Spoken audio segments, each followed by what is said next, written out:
I'm Adam, your commissioner, and also the co host of this new show. And I'm Ryan, the editor and the other co host of this show. In the past, Adam and I had put our power rankings and matchup previews on Twitter, just taking a screenshot of our notes app, and we thought we could do a little better. So we decided that we're going to do it here. So we're going to give you the news, power rankings, and matchup previews from around the Sock League, all in a video format. This is our first episode. We're going to be trying to test a few things out, just going through the basics here. We're going to see what people like, what people don't like. And then in the future, we might even have some guests on or take some listener questions. But for this one, we're just going to give it like a first-time run-through. Hope you enjoy. So we're going to get right into the news.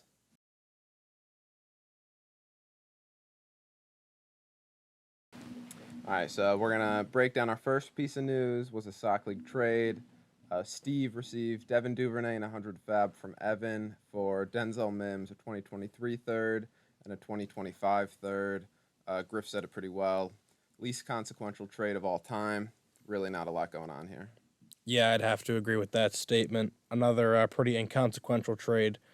Jasmus has acquired Zay Jones for Jeff Wilson and a 2024 third. Again, not much going on, although surprising that Trevor would just give up Zay Jones. Yeah, he's been trying to, but been waiting for the right price, and I guess the right price was Jeff Wilson. So, don't forget the third. And the third, of course. Sorry there hasn't been a lot of big trades. Those all happened while I was editing the last video, so thanks, guys. Really appreciate it. Also going to touch on the Brian Robinson news. He was unfortunately shot in a carjacking attempt. He was my rookie running back. Had a great preseason and camp. Was looking like he was going to possibly be the starter there and like a split backfield type role. Now, obviously, just happy he's okay. Saw a video of him on crutches around the facility, and it seemed like he was in well spirits, so that's always nice to see. Tough to guess a timetable on his return, but we're going to see as it goes on. Were there any surprise cuts on Tuesday that caught your eye? I'm going to have to start with my main guy, Marlon Mack. He was a guy that I thought, with Dameon Pierce doing so well, maybe he would either be a starter for maybe a week or two or have just a role in the offense. I thought, okay, that's a good handcuff or plug-and-play guy. Fortunately, he was cut, and he is on the practice squad now. So, RIP my man Marlon Mack. Hope you get back there soon, buddy. The question we're all wondering, how does this affect Marlon Mack? Not well. I'm going to guess not good. Yeah, not well at all.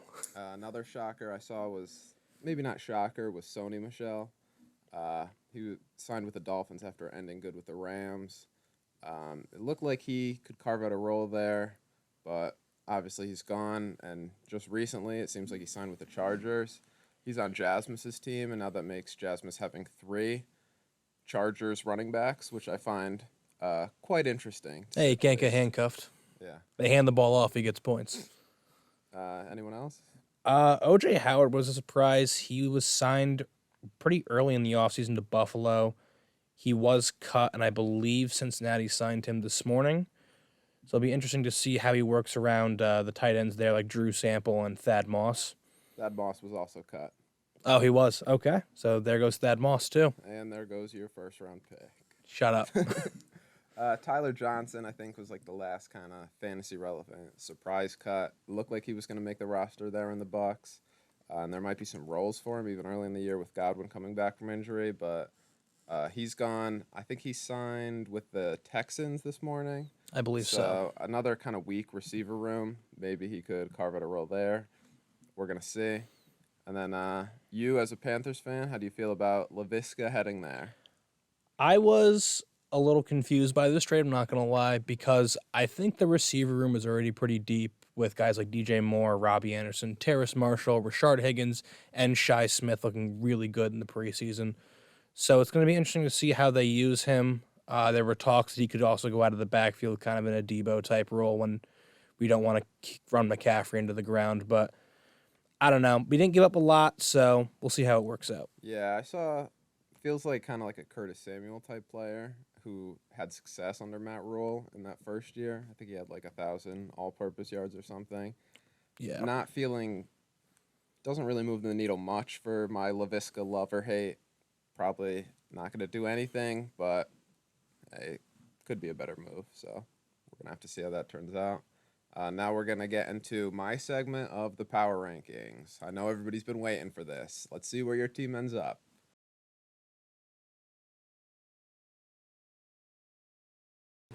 All right, power rankings time. Everybody loves this time of year. Let's see where these teams end up. 12. Big surprise, we have Matt. He's a bad team for the past few years, and he's still a bad team. That's really all you need to know. I do think he has a little bit more upside this year. He's got some good young guys. Amon-Ra St. Brown was very good last year. James Cook and David Bell for rookies might be able to carve out roles, and he could build upon this for the future. This year, though, probably not his year. Some players to watch. I think KJ Osborne. Thielen's getting up there in age. They're trying to find a wide receiver 2 in Minnesota. He looked solid last year. If he could take a step up in a bigger role there, I think that could help his team a lot. And Isaiah Spiller, granted, we did talk about how they just signed Sony, but he might be able to carve out like a RB2 role there and have some value. Another rookie to watch on that team. Basically give him a 0% shot at making the playoffs. I really only see 1 to 2 wins. Yeah, I'd have to agree there. A guy I like on this team is Amon-Ra St. Brown, but there's also a very crowded room there in Detroit at the moment with DJ Chark, Jameson Williams, who won't be back for a little bit, but when he gets back, we'll have to see how Amon-Ra's production is affected. Yeah, probably his best fantasy asset on that team. Next up, we have yourself, Ryan, coming in at 11. I really don't like that wide receiver room minus Gabe Davis. A lot of question marks there, people that haven't really panned out. Rondale, will we see anything out of him? It's tough to tell. What I do like is basically the RB room as a whole. It's kind of centered around Demont and then the 2 rookies, Hall and Walker. I think that's honestly a stronger RB room in the league. Just don't think the rest of the team can really help get that to translate to wins.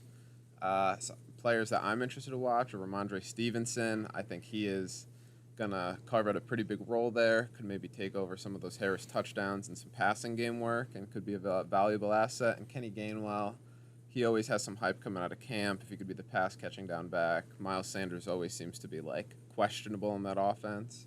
I see you sitting basically around 3 wins and really not much of a shot at the playoffs either. I'll give you like 5-ish%. Yeah, it sucks to say because this is my team we're talking about. I agree with you to an extent. I would obviously like to get more than 3 wins this year. That would, always be cool. But the receiver room's not great, and I don't think this is like a terrible roster, but it's just there are a lot of teams that have better ones. This year, there are a lot of competitive teams getting into number 10. This is where it started to get hard. 10 to like 5, 6. It was really tough to rank all these teams, so don't kill me if your team is here. And that team is Cherry. Okay. Not used to seeing Cherry not at 1. He's been there for basically 2 straight years now, but he's fallen off a lot in the depth room and the RB room. He's kind of in a retooling phase. Added a few firsts, added some younger guys, sold a lot of his talent. I think he's still trying to sell Kamara, so we'll see if he does that. I think he has a strong wide receiver room. Few question marks, though. Marquise Brown on a new team. Godwin coming back from injury. Love Higgins, though. Debo, obviously, is Debo. So the guys I think we need to watch there are Chris Godwin. When will he be at 100%? Does he start the season right away? Also, Sky Moore and Rachaad White. 2 running back and a receiver. 2 rookies, though. Sky Moore's looked good in camps. I've heard a lot of good about Rachaad White, too. Maybe he's a passing down back there. Might not take over this year from Lenny, but maybe in the future. I see 5 to 6 wins. Still think he's fighting for that 3rd playoff spot in your division. Give him about a 25% chance of making it. Yes, it was very surprising that Cherry ended up trading off Tyreek Hill, Travis Kelce, among others. Cook. Dalvin Cook. So, like you said, retooling year. I don't think this team is done for the year, but I definitely like the 4 other teams in that division a lot better. Yeah. Number 9, we have James, all-time leading in wins in the Sock League history. He's also kind of retooling, sold some of those older win-now pieces to try to get a little bit younger. He does have a deep RB room, though. He's got Fournette, Kareem Hunt, Pierce, who's looked amazing in camp, Rashad Penny with Walker hurt, missing the first few weeks. We'll see if he really gets a grip on that RB room. The wide receiver room, I like a lot of the talent, but some of their situations aren't great. Renfro, they just added Adams, Waller healthy. Third option, I guess, on that team. Who knows? The other guys, none of them really have great QB play. Claypool and Pickens are with maybe Trubisky or Kenny Pickett. Cooks is with Davis Mills, London, Mariota. Don't love those QBs thrown to him. The players to watch, I think, are the rookie Pickens. He's been bullying people in training camp physically. And Kadarius Toney. When he played those few games last year, he had the juice. We'll see if that stays with him. Just the injuries and a lot of question marks surrounding him. We'll see if he's healthy. I give him 5 to 6 wins. I think he's also fighting for a playoff spot. I don't think he's out of it yet. Give him only a 25-30% chance, though. Yeah, I think this is one of the first years where your division, the Swallow division, is going to be very competitive. A lot of the times you kind of had your 3 teams and then 3 teams that were just like, okay, these guys are bad. I could see any combination of teams in that division making the playoffs outside of Matt. Yeah. But I do think that James losing Derrick Henry, Mike Evans, Tyler Higbee, that's going to hurt in the present, but it will help out in the future with the assets that he got from it. I don't think this team's terrible. Like I said with Cherry, there's just teams I like better. Yeah, they're all very close. Number 8, we have Evan. He has yet to make the playoffs. Will this be the year? I think he has as good a shot as any. He has a lot of really good starters on that team. The only thing I think he's kind of missing is maybe a star. Waddle was close, but they've added Hill, so we're going to have to see how that goes. Amari, Zeke might be there. Like a lot of this team, don't see any single person on that team like a CMC where they could just single-handedly win you a week in, week out. The age and the situations in the RB room, his starters are Zeke and Miles Sanders. Sanders is always fighting for a job. It feels like Zeke is 27, 28. Will he fall off? Who knows? He's looked kind of hurt last few years, banged up. And then the target comp for some of those receivers, like I said, Waddle adding Hill. Mike Williams still has Keenan. We're going to have to see. Judy, Cortland Sutton now. Devonta Smith added A.J. Brown. So going to have to fight for targets in those offenses. I think to watch are Waddle, obviously. How does he work with Hill? He was looking like a wide receiver 1 last year. Will that continue? Will he step back a little? Robert Woods, criminally underrated year in, year out. How will he do in Tennessee? I think if he can have a big year, that helps this team a lot. And Zamir White. The coaching staff doesn't seem like they love Josh Jacobs. Maybe halfway through the year, he could get some run and kind of forge his way into that RB room, which would be a big help. I see 6 to 7 wins, fighting for that third playoff spot. Give him 35-40% chance. Yeah, I think that's fair. I like the young guys on this team. The older guys are still, I think, productive. It's not like they're dinosaurs who are struggling to get in the field. It's solid guys like Ertz and Zeke who usually put up a consistent amount of fantasy points. And I think also there's a lot of pressure on Zeke to have a huge bounce back year after kind of a rough patch last year. So we'll see how that goes. Yeah, they just feel good, not great. Yeah. That's how I think of his team. 7, we have Griff. He always manages to find a way to put together a competitive team, get in the playoffs. He already did that this year, making a trade for Akers and Mitchell. he has a really strong top 3 wide receiver room, led by obviously Jefferson, who I think easily has the potential to be the fantasy wide receiver 1 this year. Could just go off and dominate everyone. He's someone I think could win him weeks. I don't love the RB room, but he does have options. Akers with injury, Elijah Mitchell, but San Fran's always iffy. Pollard with Zeke, maybe being some slot. Gibson seems to be in the doghouse, but I do think maybe 2 of those guys carve out like big roles and are constant starters, but I don't think there's any like RB1s on that group. And I think the guys to watch are Gibson, now with Robinson unfortunately out. Will he be that RB1? And Garrett Wilson, how will he do on that Jets team? Rookie, could add a huge depth piece to this team where he doesn't necessarily have a ton. I see like 7 wins fighting for that 3rd playoff spot. Give him like 55% chance. Yeah, this is a very interesting team. Like you said, the wide receiver core is stellar. It's going to be interesting to see how Elijah Mitchell plays into the 49ers running back system because it's always like a running back by committee kind of thing in San Fran. And also Antonio Gibson. He's when he's healthy and not fumbling, he's good, but he seems to be injured or has issues with the turnovers. Kickoff return team now. Who knows? Who knows, man? I have my team coming in at the 6th spot. Health has been the concern, basically still is. I have that strong top RB pair with Swift and Saquon when healthy, and then I have decent team depth, but the health concern, and I don't think I have a star wide receiver. Moore, very good, but he's like never been a wide receiver 1. He just seems to be that high wide receiver 2. Sutton's good. We're gonna have to see. I don't have any of that like top tier talent at that position though. To watch, I think MT is the biggest one. Will he be healthy? Will he be that old MT that was the fantasy wide receiver 1? If he's there, I'd move my team a few spots higher.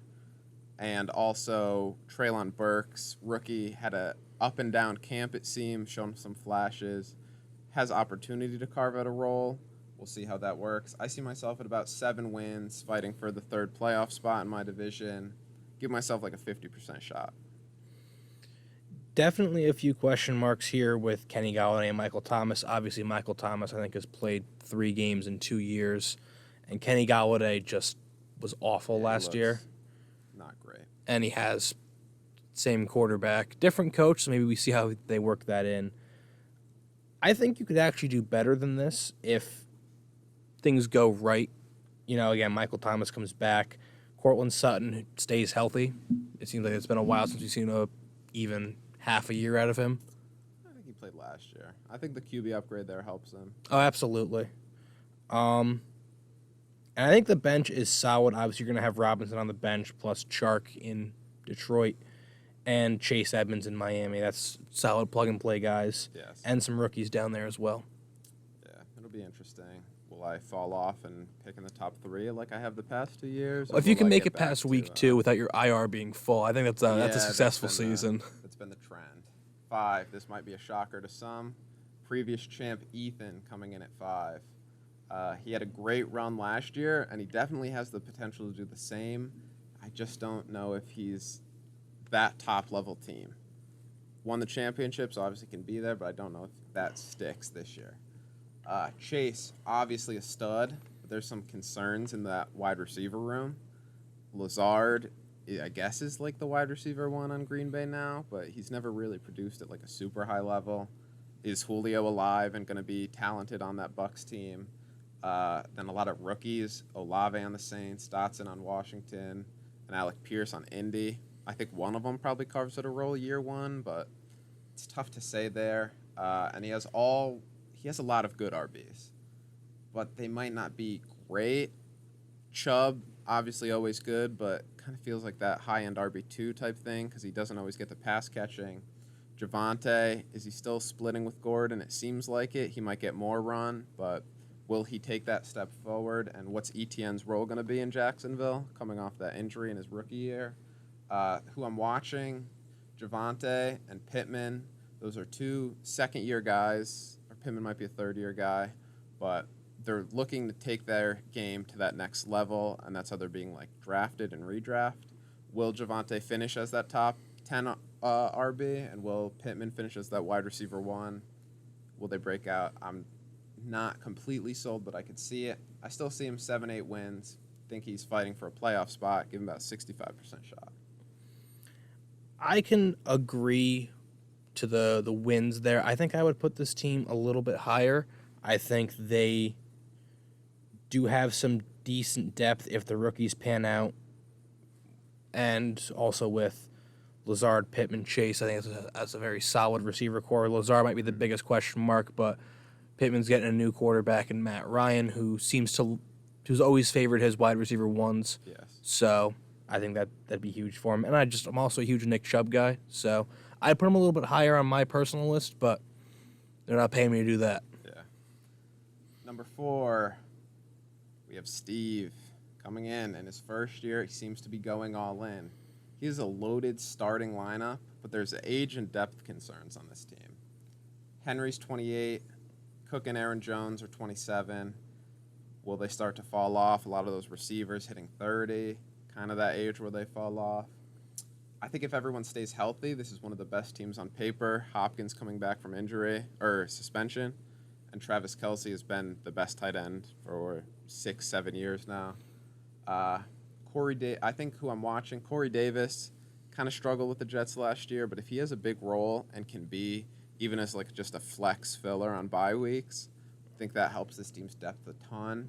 And I like Aaron Jones this year. I think he might catch 60, 70 balls in Green Bay as like one of their top receiver type guys at the running back position. I think he could maybe finish as like a top 6 running back. Kind of a bold prediction, but I think if he can get there, that helps this team tremendously too.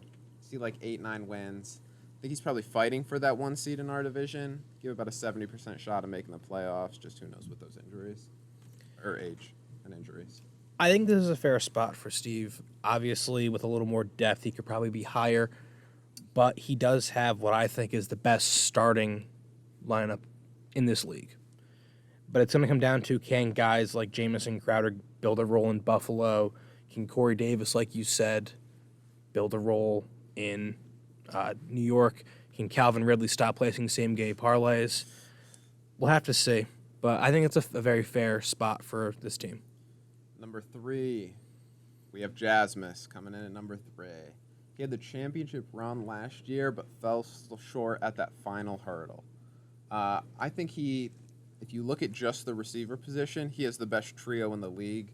Cooper Kupp, Stephon Diggs, Tyreek Hill all finished as top 8 wide receivers last year, I think, including the wide receiver 1 in Kupp.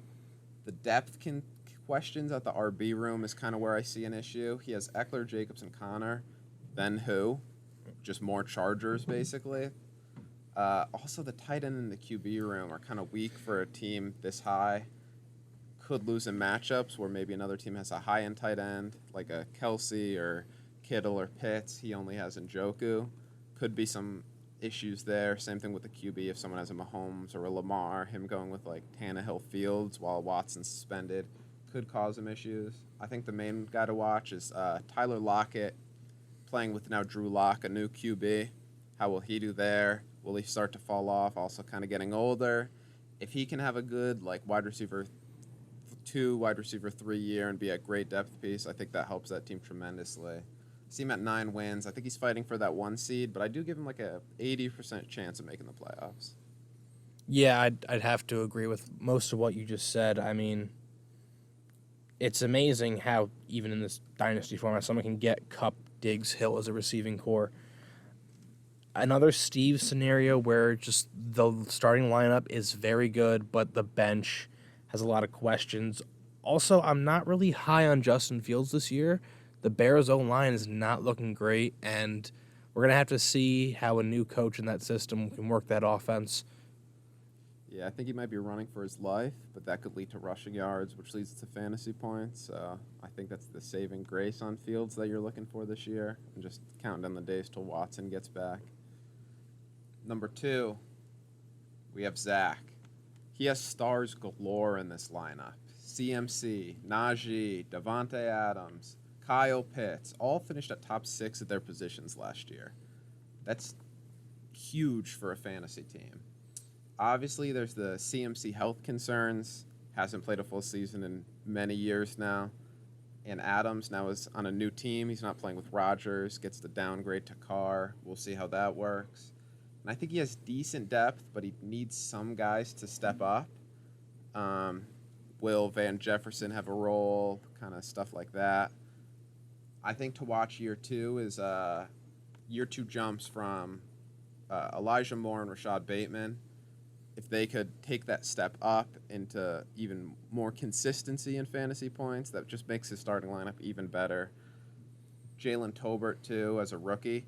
I think he might have some showing, especially with the lack of wide receivers and depth right there in Dallas right now. He could carve out a role, and that could be huge for this team's depth.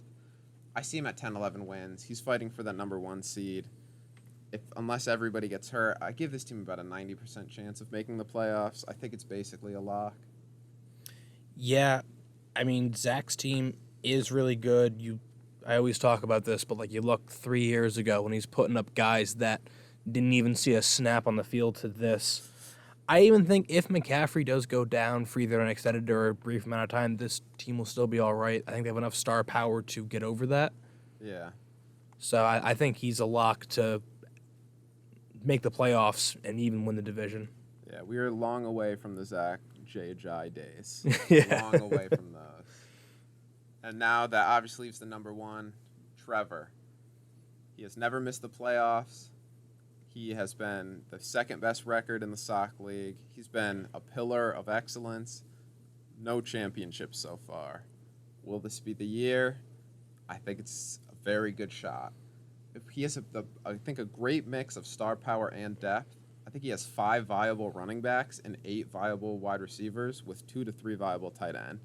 No other team in the league has that. I think his bench might beat Matt's team straight up. If his bench played Matt's team, I think it might win. That's how much depth this team has. And if you look at, he had 2 top 5 RBs last year in Mixon, and obviously Taylor as the wide receiver 1. Really, my only concern here is a lot of scenery change for these receivers. A.J. Brown to the Eagles, Christian Kirk to the Jaguars, Wentz now throwing to McLaurin, Juju to the Chiefs, DK getting Drew Lock from Russell Wilson, Ayuk now getting Lance from Garoppolo. How are they going to do? I think they're all talented enough to produce still. Just that's the main cause of concern for this team. Really the only concern I could find. Really see this team at 12 wins. Wouldn't be shocked if they won even more, almost going to undefeated season. I think he's fighting for the 1 seed. I'm giving him 99% shot. Can't give him 100 because maybe every player on his team dies. But he's never missed the playoffs. I don't see that changing this year. I don't see it changing this year either. I mean, as the saying goes, wide receiver U runs this league. He does run the league. He does. He might finally get that last championship banner this year. Been eluding him so much. But that's the end of the power rankings. We're going to go get into the matchup previews with Ryan. Let's do it.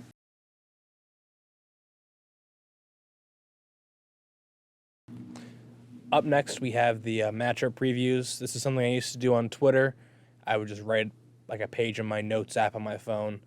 Got a little redundant for me. I got lazy too. So this is kind of a good way to keep up with it because I don't think I've ever done a full season. I can relate to that with the power rankings for sure. Yeah. So I think we might as well start off matchup previews with a bang this year for week 1. This is my matchup of the week. It's the original rivalry in the SOC League. It's War Eagles versus Devil Rays, Ryan versus Griffin. And my game to watch in this matchup is the first game of the NFL year. So another great one to kick off on, Rams versus Bills. Griffin has Josh Allen, but I have Gabe Davis and Devin Singletary, so you better hope he targets Diggs and Knox a lot and not the other guys. Some players I don't like, though. I don't like Montgomery or Mooney versus San Francisco. Like I said earlier in Power Rankings, I'm not exactly high on Chicago's offense this year, especially against a team whose defense was as good as San Francisco's, at least in the past. Players I do like, though, really like Justin Jefferson versus Green Bay. Green Bay's secondary really hasn't seen much improvement, so I think it's a good matchup for him. And I like Rondale and Hardman against their respective teams playing each other. Casey and Arizona, again, two teams. Secondaries aren't great, especially with the Chiefs losing Tyrann Mathieu. We'll see how they recover from that. And lastly, I love Deontay versus Cincinnati. I think Cincinnati's improved a lot, but I think if Trubisky or Pickett, whoever starts, can find him, he'll do really well. And because I'm biased and a piece of shit, I'm taking myself to win. Nice. Yeah, it'll also be interesting to see if he plays Akers in that first week. That'll be another guy on that Thursday night matchup. I think that is the matchup to watch in this one. It's got one of the highest over-under totals in the league, so a lot of points they're expecting to be scored. I basically have this coming down to, I think Jefferson goes off. I think they come out, Vikings seem like they want to pass more with their new coach.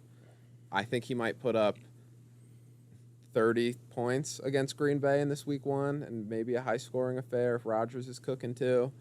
I think he goes off. I think Pollard on Sunday night is just icing on the cake. I'm taking Griff. That's fair enough. Yeah, I'm happy now that you hate me. Moving on to our next matchup, we have the Anteaters versus the Minutemen, or Evan versus Jasmus. Game to watch in this one is by far Chargers versus Raiders. Evan has Justin Herbert, while Jasmus has Austin Eckler and every other backup on the team. So it's going to see, do the Chargers pass more? Do they run more against the Raiders' defense? Also, a nice little Tyreek Hill, Jalen Waddle competition for targets there, with Evan having Waddle and Jasmus having Tyreek Hill. Players I don't like this week for them, for Jasmus, Fields versus San Francisco. I've touched on that a lot with the Chicago offense. Not the biggest fan of Diggs versus the Rams. He's probably going to have Ramsey covering him the whole night. And Zeke versus Tampa Bay. Tampa Bay has always been known for their good run defenses, especially over the last few years. It's going to be very tough for Zeke to get a lot of ground, especially with Pollard right on his heels. Players I do like, though, really like Tyreek versus New England and Waddle versus New England. The Patriots lost J.C. Jackson. Secondary's kind of in question there. And I also like Zach Ertz versus Kansas City. I'm going to actually take what Sleeper picks is the favorite, and I'm going to take Jasmus to win this one. But I think it's going to be closer than Sleeper says. Yeah, I'm going to have to agree with you there. I'm also taking Jasmus this week. I am very interested to see the Hill versus Waddle dynamic in that first game especially. Funny to see them going up against each other in our league. Who out-targets who catches the touchdown maybe. And I just think Jasmus's wide receivers are going to be too much. I think Kupp, Hill, and Diggs just outperform Waddle, Mike Williams, and Amari. I think that's a big advantage there. I could see the rest kind of playing out pretty evenly, but I think that's the difference maker in this week. So, yeah, sticking with Jasmus. Our next matchup, it's kind of a good storyline. It's one of the best team in Sock League history going up against the newest team in Sock League history. That's the Cape Cod Cranberries taking on the Connecticut Crusade. In my notes, it's going to be CC versus CCC, so thank you. That's pretty cool. Game to watch in this one, Chiefs-Cardinals, because we have a competition between Patrick Mahomes, Kyler Murray. Be interesting to watch there. Both of them are recently paid on big contracts. Players I'm not really a big fan of in this. Not high on Devontae Parker versus Miami. He's probably the Pats' wide receiver one, maybe Jacoby Myers. Gonna, at least for part of the game, have Xavier Howard covering him. And not very high on Schultz versus Tampa Bay. Just like I said, Tampa Bay, historically good defense. We'll have to see how he gets involved. Especially they might even have extra help on Schultz because the Cowboys receivers aren't really anything special outside of CeeDee Lamb. Players I do like, I like Thielen and Cook versus Green Bay. Like I said, Green Bay's defense, I'm not high on this year at all. They made very minimal moves, few rookies in there. I really like Mike Evans versus the Cowboys because maybe Brady does throw a pick to Trayvon Diggs, but I'm sure Evans will also probably have like 13 and 100 at the minimum. And I really like Kelsey versus Arizona. Like I said, that matchup, it's going to be two high-scoring offenses that both don't have great defenses. And I'm going to also take the new guy, give him a little credit here, having the best lineup. I'm going to say he wins a lot closer, though. I think it's going to be a very close game. Sleeper has it at like a 60-40 chance for Steve. I'm going to say it's more around like 52-48, something like that. Yeah, I'm actually going to give this one my matchup of the week. I think it's funny to see the newcomer Steve playing probably his best friend in the league, maybe with James. Two close friends going to go at it week one. I'm really interested to see how this one turns out. I think that KC Arizona game is going to be fun to watch. A lot of points scored. And then this is my weird prediction. I think Steve's team might start a little bit slow. A lot of older guys not playing in preseason. Maybe they come out a little rusty or limit some snaps to have them make it through the season. Like I said earlier, Minnesota wants to pass the ball more, so maybe Cook gets a little less involved. I think Jefferson goes off on that team. He's the one to have this week. I think Penny on Monday night goes off as if Walker misses time, and I think James pulls off the upset in a very close matchup. I can definitely see that. Like I said, I think it's going to be closer than Sleeper says. So definitely a fun one to watch. Next up, we have what probably should have been the matchup of the week, but we like storylines. It's Trevor versus Ethan, or wide receiver U versus the Gladiators. Game for this one is Steelers-Bengals. We have multiple competitions throughout that game there. I actually am not high on the Cincinnati weapons that both teams have. Joe Mixon and Jamar Chase versus Pittsburgh, who had a top 10 defense last year, especially when it came to wide receivers. So it'll definitely be interesting to see how they do. And I'm also not very high on Christian Kirk versus Washington. It's not Washington's defense, because their defense was middle of the pack last year. Mm-hmm. It's, can you trust Trevor Lawrence and a new coach and a new guy and a new team? I think it's very hard to trust that. People I do like, though, like Terry McLaurin versus Jacksonville. Jacksonville not seen as the best team. I also like Pittman versus Houston, another one of that I really like.